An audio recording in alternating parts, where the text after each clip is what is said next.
Muy buenas noches, mi nombre es Jenny García, soy la coordinadora del grupo número 5, que en esta ocasión es el primer grupo expositor. Nuestro tema es ponerse en los principales enfoques en el estudio del aprendizaje y hablaremos de las principales teorías y cada uno de sus enfoques.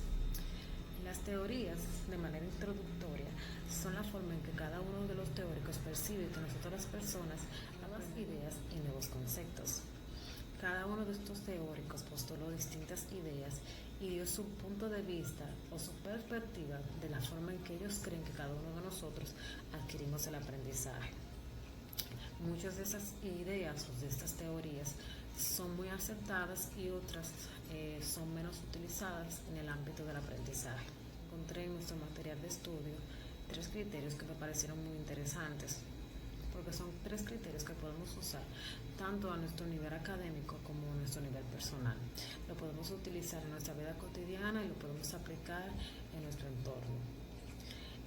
Uno de los primeros criterios consiste en que el aprendizaje implica siempre cambios en nuestra conducta. Siempre que hay un cambio, es decir, siempre que hay un aprendizaje, cambia nuestra capacidad de conducirnos, nuestra capacidad de conducta. El segundo criterio consiste en que el aprendizaje perdura a lo largo del tiempo. Es decir, que como dice ese viejo adagio, lo que se aprende nunca se olvida. Después de que usted adquiere un aprendizaje, es muy difícil que se le olvide. Se le pueden olvidar algunos fragmentos de ese aprendizaje, pero cuando usted esté en el lugar o cuando está con algo que le recuerde ese aprendizaje, usted de una vez su mente se refresca. Y el tercer criterio, pero no menos importante, dice que el aprendizaje ocurre por medio de las experiencias. Yo y nosotros siempre tenemos experiencias de aprendizaje en nuestra clase, tenemos experiencias de aprendizaje en nuestra casa, tenemos experiencias de aprendizaje en la cocina, en las tiendas, en la calle, en nuestro día a día. Siempre hay una nueva experiencia y un nuevo aprendizaje. El ser humano siempre está en constante aprendizaje. Nunca dejamos de aprender. Buenas noches, mi nombre es Joanny Montero. Yo le estaré hablando del aprendizaje conductivista. El conductivismo estudia la conducta y comportamiento, no los estados mentales. Por ello, los conductistas determinan que el aprendizaje deriva de un cambio de conducta. El conductivismo fue propuesto por el psicólogo estadounidense John Bradshaw Watson a inicio del siglo XX. Watson propuso la teoría del conductismo como rechazo a la psicología y los métodos de introducción, que partían de la idea que el aprendizaje era un proceso interno. Por su parte, Watson se basó en el estudio de la conducta humana observable e identificó que ésta modifica el comportamiento de los individuos tras el proceso de estímulo-respuesta y refuerzo, que finaliza con el aprendizaje. La teoría conductista se basa en la teoría de Ivan Pavlov. Se centra en el estudio de la conducta observable para controlarla y después predecirla. Su objetivo es conseguir una conducta determinable. El condicionamiento clásico describe una asociación entre estímulo y respuesta continua, de forma que si sabemos plantear los estímulos adecuados, obtendremos la respuesta deseada. Esta variante explica tan solo el comportamiento muy elementales. El condicionamiento clásico, también llamado condicionamiento pavloviano, respondiendo modelos, estímulo-respuesta o aprendizaje por asociación, es un tipo de aprendizaje asociativo que fue demostrado por primera vez por Ivan Pavlov. Este autor ideó unos experimentos con perros que son la base del condicionamiento clásico. Se dio cuenta que al ponerle la comida al perro, este salivaba. Cada vez que le ponía la comida, Pablo hacía sonar una campana, de modo de modo que el perro la escuchaba, asociaba el sonido con la comida y salivaba. Así el perro estaba dando una respuesta. En este caso, la salivación es un estímulo.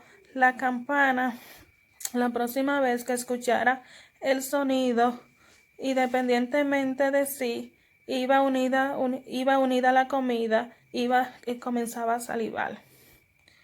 Los conductistas definen el aprendizaje como la adquisición de nuevas conductas o comportamientos.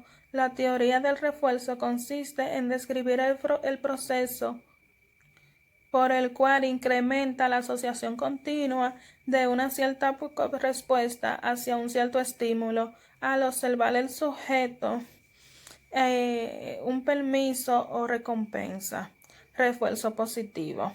Al empezar estos principios de refuerzo positivo para estimular un comportamiento optimizado en el aprendizaje, si se aplica desde su aspecto negativo, es decir, cuando se aplica un castigo como refuerzo negativo para extinguir o disminuir una conducta, los resultados son poco claros, porque se produce un comportamiento reactivos emocionales que perturban el aprendizaje e invadirán a la persona. Hasta aquí mi parte, que pasen buenas noches. Saludos, voy a dar continuidad al tema que inició mi compañera sobre los enfoques conductistas. Continuando o iniciando con el conexionismo, que fue promovido por Twerking, quien propuso que el aprendizaje se da por algo que llamó ensayo y error, o también selección y conexión. Él propuso que una conducta que tiene una conexión positiva tiene más probabilidades de perpetuar su aprendizaje. A esto Twerk lo llamó la ley de refuerzo.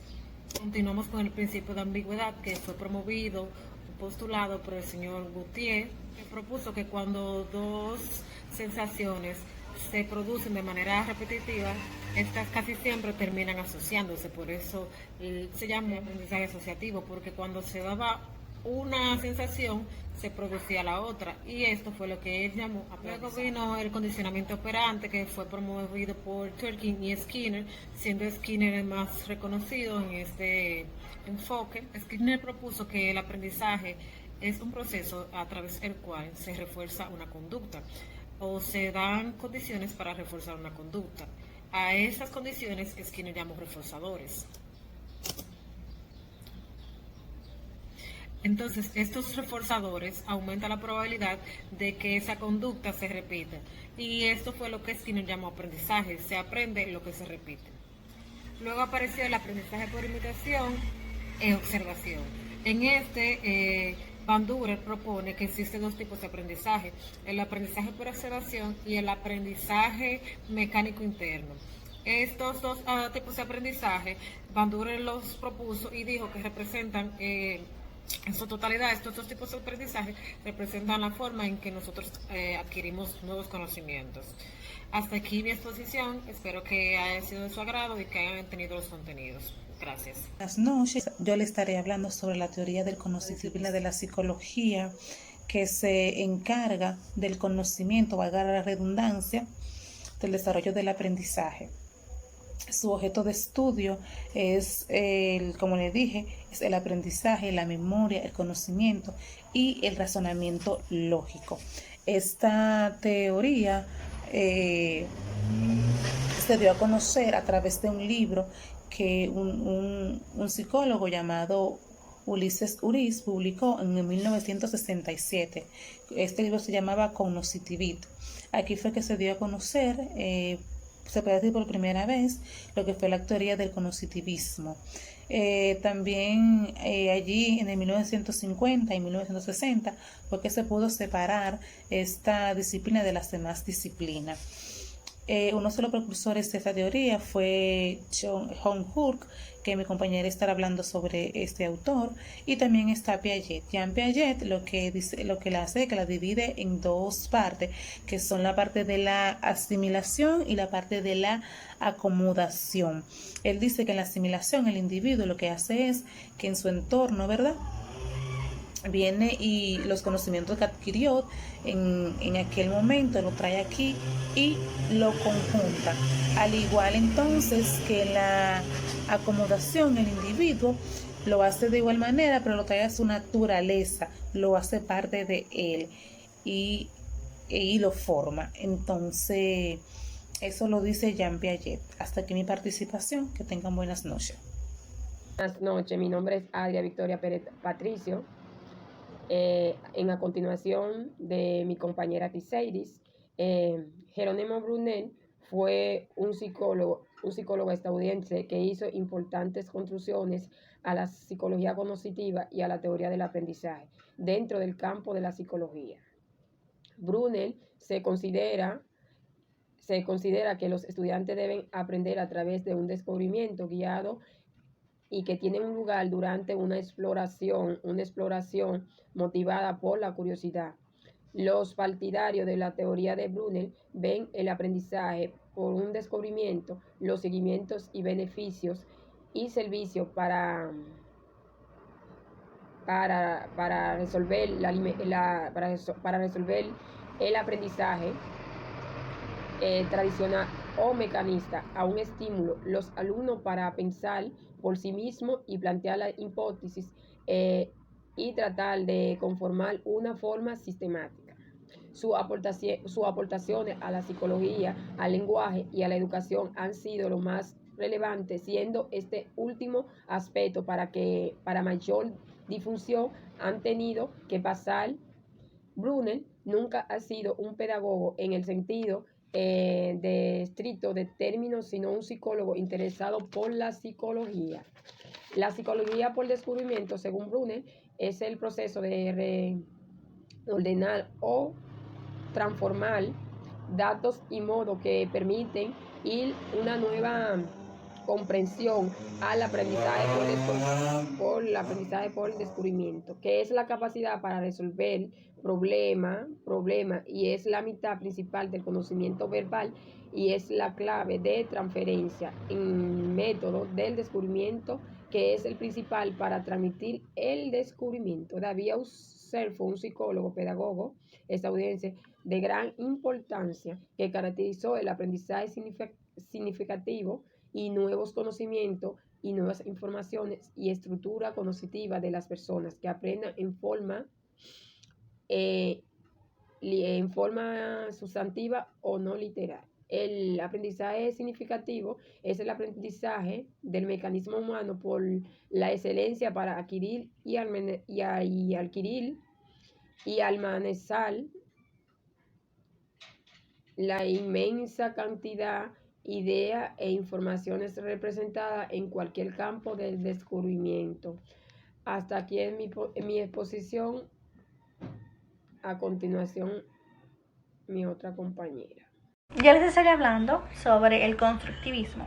Bueno, el constructivismo es una corriente pedagógica que plantea que el conocimiento es construido y forjado por nosotros mismos, por cada uno de nosotros, mediante experiencias, tantas pasadas, mediante nuestras propias creencias, también podemos decir. Estas construcciones son verdaderas para nosotros, pero esto no quiere decir que para los demás también sean ciertas.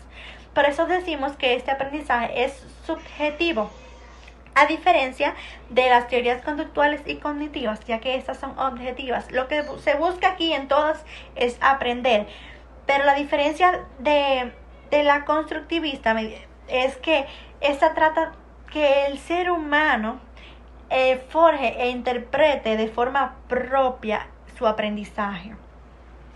Podemos mencionar dentro de los constructivistas a Jean Piaget. Bueno, este nos da dos aportes. El primero de estos fue que decía que el aprendizaje va a depender del nivel de desarrollo de cada persona. Este orientó sus estudios en los niños, donde nos da 4 etapas. La primera de estas es la sensomotora. Que esta va de 0 a 2 años.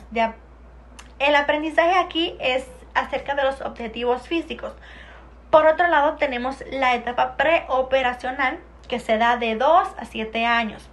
El aprendizaje del niño es desarrollar habilidades verbales. Por otro lado está, la tercera, la concreta operacional, que se da de 7 a 12 años, donde el niño aprende por conceptos abstractos. Y la última que nos añade es por operaciones formales de 12 a 15 años. Aquí el individuo desarrolla habilidades sistemáticas y lógicas matemáticas. Por otro lado, Jean Piaget nos da dos procesos claves, que son la acomodación, que trata de interiorizar, introducir a nuestros conocimientos nuevas informaciones, y asimilar, que es modificar esa estructura mediante nuevos aprendizajes. Se dice que este proceso trata de encontrar un equilibrio entre lo que sucede y lo que se entiende y lo que entiende una persona. Este trata de dar una explicación lógica. Por otro lado tenemos a Vygotsky con el constructivismo social, diciendo que es la mejor forma para aprender. Cada vez que interactuamos socialmente adquirimos conocimientos. Su contribución fue la zona de desarrollo próximo.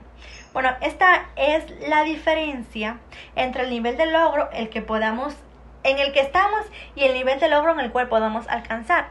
También define el andamiaje. Esta es la facilitación de los recursos y dirigir los procesos mentales hasta que podamos volverlos nuestros, es decir, introducirlos a nuestros conocimientos y podamos ejecutarlos de una manera propia. Por último, tenemos a Ausubel con el aprendizaje significativo, que decía que el individuo relaciona la información con la que ya posee. Es decir, que cada vez que aprendemos algo nuevo vamos agregando a nuestros conocimientos. Este agregó el aprendizaje por percepción, que ocurre cuando la información que se presenta al individuo ya en su forma final está lista para que solamente la incorporemos, la añadamos a nuestra estructura, a nuestros conocimientos. Y por último, este agrega el aprendizaje por descubrimiento.